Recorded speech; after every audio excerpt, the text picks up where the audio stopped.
L'affaire se passe à Angers, dans cette bonne ville d'Angers, dominée par sa superbe cathédrale qui révèle aux yeux de tous que les racines catholiques de la ville sont toujours bien solides. Eh bien oui, l'affaire que je vais relater le prouve amplement. Angers la catholique. Nous voici donc dans un établissement scolaire catholique de cette bonne ville d'Angers. Environ 20% des élèves de cet établissement sont musulmans.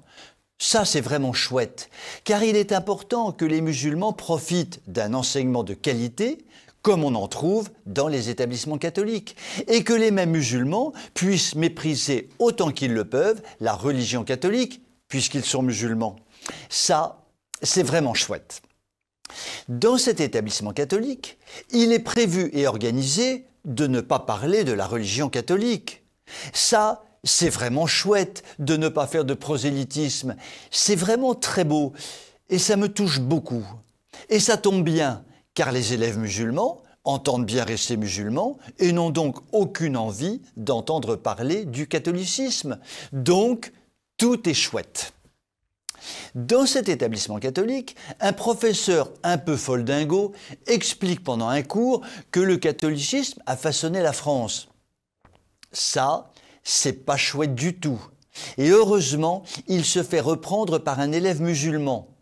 Mais comme le foldingo en rajoute une couche, c'est l'émeute dans la classe et le foldingo subit des insultes. Ça, c'est vraiment chouette. On ne peut pas accepter l'inacceptable. Dans cet établissement catholique, le professeur foldingo est mis à pied. Une plainte est déposée contre lui et il sera jugé au début du printemps prochain. Et ça, c'est vraiment chouette. On aurait pu craindre le pire, que le directeur de l'établissement le soutienne, que les élèves musulmans soient recadrés, que le corps professoral se mette en grève pour soutenir le foldingo.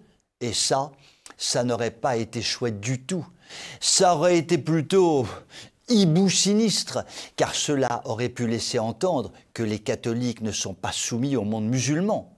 Ce qui aurait été vraiment hibou sinistre. Tout est bien qui finit bien. Dans cet établissement catholique, les musulmans ont montré leurs gros muscles, ont obtenu que le professeur catholique soit viré, ont déclenché une action en justice contre le bonhomme, ont donc cassé du catho avec le soutien ou la passivité de la direction et des professeurs. Cerise sur le gâteau, le professeur catholique a subi une garde à vue humiliante et violente, car il a été considéré par les forces de l'ordre comme un terroriste. Et ça, c'est vraiment chouette.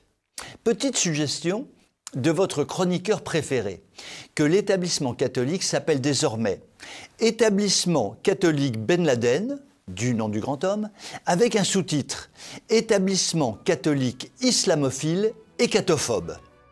Je vous souhaite une très bonne soirée.